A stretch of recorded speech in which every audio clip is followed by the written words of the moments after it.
नमस्कार दोस्तों, मैं पवन मेरे चैनल टेकी पवन में आप सबका स्वागत करता हूं। मेरे चैनल पर आपको संपूर्ण मनोविज्ञान, शिक्षा शास्त्र, बाल विकास, एक्ट्स, राइट्स, एनसीएफ 2005 और जितने भी शिक्षण से संबंधित टॉपिक्स हैं वो सभी मेरे चैनल पर आपको मिल जाएंगे। आप उन्हें प्लेलिस्ट में चेक कर सकते हैं। आज का टॉपिक है मूल्यांकन का अर्थ और मूल्यांकन की विशेषताएं। मूल्यांकन, जिसे इंग्लिश में इवैल्यूएशन कहते हैं, परंपरागत जांच में बालक के केवल एक पक्ष, शैक्षणिक पक्ष को शामिल किया जाता था, जबकि आधुनिक जांच में अर्थात मूल्यांकन में बालक के सभी पक्षों को शामिल किया जाता है। शैक्षणिक के साथ साथ अब इसमें शारीरिक मूल्यांकन, मानसिक मूल्यांकन, संवेगात्मक मूल्यांकन, बौद्धिक मूल्यांकन, चिंतन का मूल्यांकन, व्यक्तित्व का मूल्यांकन, वेशभूषा का मूल्यांकन और अन्य सभी प्रकार के मूल्यांकनों को शामिल करके ही ये मूल्यांकन शब्द बनता है। मूल्यांकन शब्द मूल्य प्लस अंकन से मिलकर बनता है, जिसका अर्थ है बालक के गुण दोषों तथा योग्यता के आधार पर अंतिम निर्णय प्रदान करना। परंपरागत मूल्यांकन के प्रतिपादक हैं J.S. राइस, जबकि आधुनिक मूल्यांकन के प्रतिपादक है B.S. ब्लूम। मूल्यांकन दो तत्वों से मिलकर बना है, मापन प्लस मूल्य निर्धारण।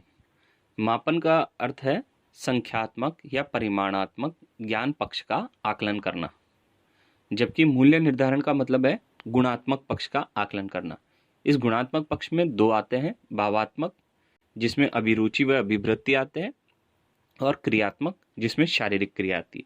तो इस प्रकार से इन सब से मिलकर मूल्यांकन बनता है। तो मूल्यांकन एक व्यापक संकल्पना है। मुफाद के अनुसार मूल्यांकन एक निरंतर चलने वाली प्रक्रिया है जो बालक के औपचारिक शैक्षणिक उपलब्धियों का अनुमान लगाता है। फिर कोठारी आयोग क्या कहता है मूल्यांकन के बारे में? मूल्यांकन एक निरंतर चलने वाली सतत प्रक्रिया है। मुदालियर कमीशन के अनुसार परीक्षा व मूल्यांकन का शिक्षा में महत्वपूर्ण स्थान है। इसी से शिक्षक तथा अभिभावक दोनों को बालक की उन्नति की जानकारी मिलती है।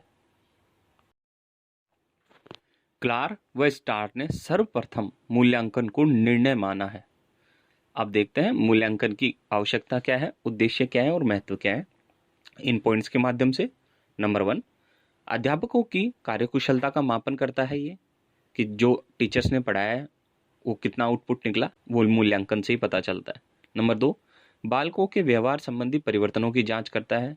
मूल्यांकन में बालक के संपूर्ण व्यवहार का अध्ययन हो जाता है। नंबर 3, बालकों की अधिगम संबंधी कठिनाइयों का भी पता चलता है। जब मूल्यांकन होता है, निष्कर्ष निकलता है, तो उसके बाद ये पता चल जाता है कि बालक में कहाँ कहाँ कमजोरियां रही। नंबर 4, निदानात्मक उपचारात्मक शिक्षण पर बल देता है।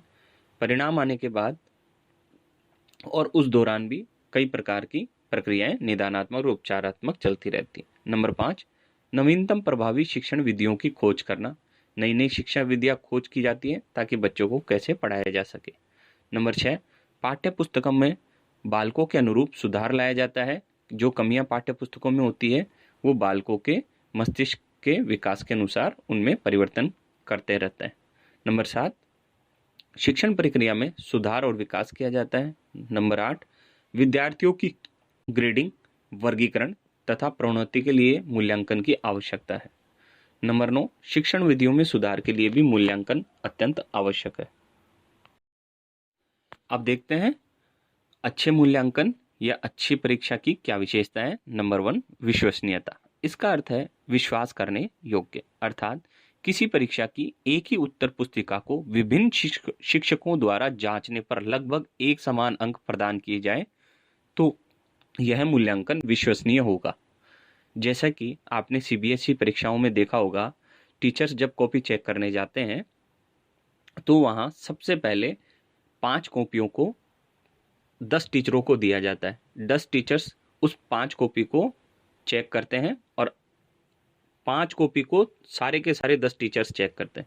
फिर उसके बाद ये देखा जाता है कि किस प्रकार से मार्किंग हुई है, एक टीचर ने कितने नंबर दिए उस कॉपी में, फिर दूसरे ने उसी कॉपी में कितने दिए। ऐसे 10 टीचर ने एक कॉपी में कितने नंबर दिए, ऐसे 5 कॉपियों का सैंपल लिया जाता है।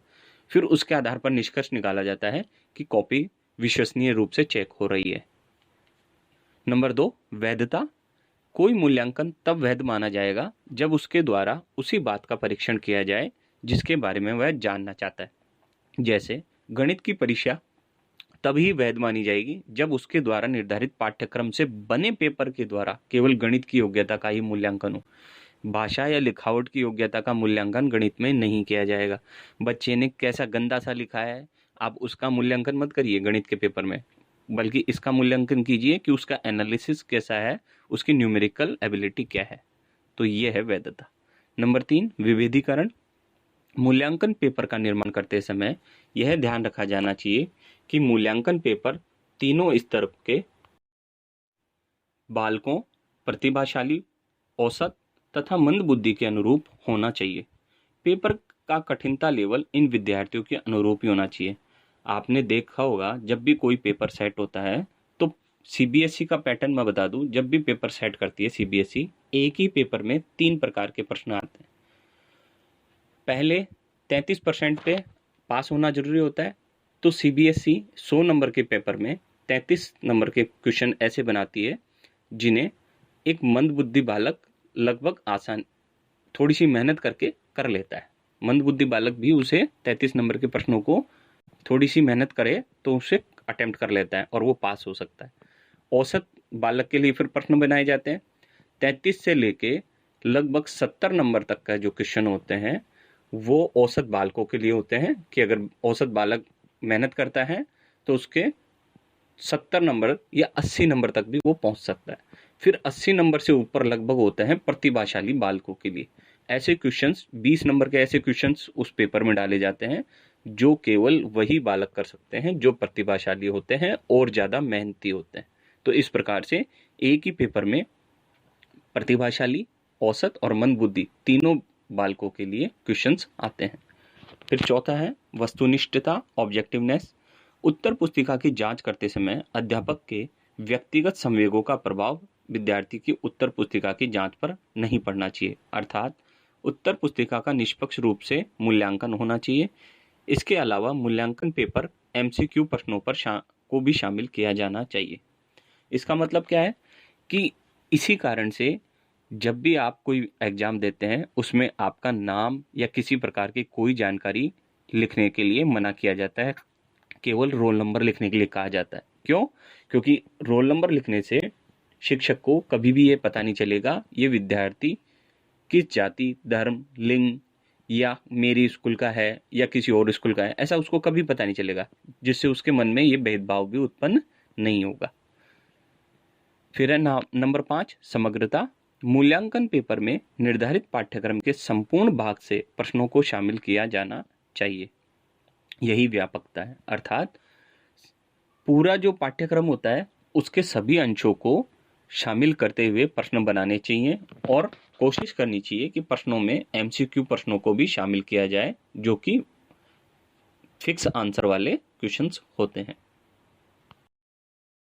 नंबर 6, उद्देश्यपूर्ण। मूल्यांकन पेपर निश्चित उद्देश्यों पर आधारित होना चाहिए ताकि विद्यार्थी और संस्थान दोनों के ही उद्देश्य की प्राप्ति हो सके।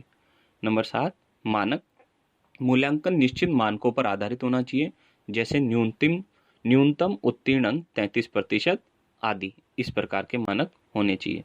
एनसीईआरटी की पुस्तक कॉन्सेप्ट ऑफ इवोल्यूशन के अनुसार मूल्यांकन में 3 बातों का निर्णय लिया जाता है। तो देखते हैं कौन सी 3 बातें हैं वो। नंबर 1, शिक्षण उद्देश्य की प्राप्ति किस सीमा तक हुई है। नंबर 2, उद्देश्य स्पष्ट करने की विधि कितनी प्रभावी रही है। नंबर 3, अधिगम अनुभव कितने प्रभावी रही हैं। यह है एनसीईआरटी का मूल्यांकन।